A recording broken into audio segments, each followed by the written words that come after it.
আমি একটা খুব দুঃখের কথা আপনাদের সঙ্গে শেয়ার করি। এখন সোশ্যাল মিডিয়ায় যা চলছে, আমি হাত জোর করে আপনাদের কাছে ক্ষমা চাইছি যে আমি যেটা বলবো সেটা আপনারা একটু ভেবে দেখবেন। এই যে রিসেন্ট 2 দিন আগের কথা, রাহুলদা যে মারা গেলেন, খুব কষ্টের মধ্যে, উনি খুব কষ্ট পেয়ে মারা গেছেন। সোশ্যাল মিডিয়া বলুন, খবরের চ্যানেল বলুন, আপনারা এত তাদের বাড়ির লোককে হেনস্থা কেন করছেন, কেন তাদের বিব্রত করছেন? তাদের একটু শান্তিতে কাঁদতে দিন। তারা কতটা কষ্টের মধ্যে যাচ্ছে, রাহুলদার মা, রাহুলদার স্ত্রী, তার বাচ্চা। আপনারা কাউকে কি শান্তিতে থাকতে দেবেন না? রাহুলদার মতো এত জনপ্রিয় একজন অভিনেতা, উনি চলে গেলেন, আমরা সবাই শোকাহত। আপনারা সবার পাশে দাঁড়ান। এই নয় যে উনি কি করে মারা গেলেন, ইন্ডাস্ট্রির দোষ না ডিরেক্টরের দোষ, এসব নিয়ে কাটাছেড়া আপনারা নিজেদের মধ্যে করুন না, আইনের মধ্যে থেকে করুন না। এগুলো সোশ্যাল মিডিয়ায় ভাইরাল করার কি আছে?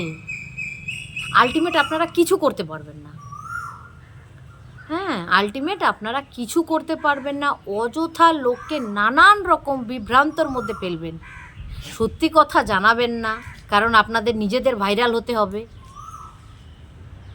সঠিক কথা খুঁজে বার করারও চেষ্টা করবেন না, শুধু নানানভাবে মানুষকে বিব্রত করবেন।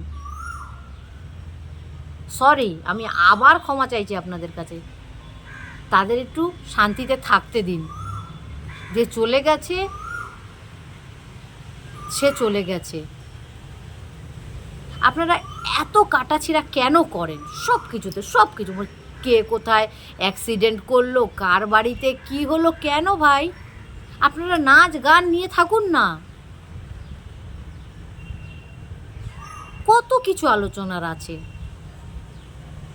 কোনো বাড়িতে যদি কেউ মারা গেছে, মানে তাদের বাড়ির লোককে যেমন হেনস্থা করেন, তেমন আমরা যারা সোশ্যাল মিডিয়া দেখি তাদেরকে বিব্রত করেন। মানে আমরা নিজেরা বুঝতে পারি না যে কোনটা সত্যি ঘটনা, কোনটা মিথ্যা ঘটনা।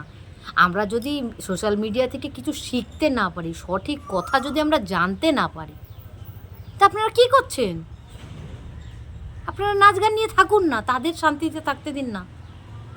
চিন্তা করে দেখুন তো, আপনার বাড়ির লোক হলে আপনারা কি করতেন? তারা কি একটু শান্তিতে কাঁদতে পারবে না?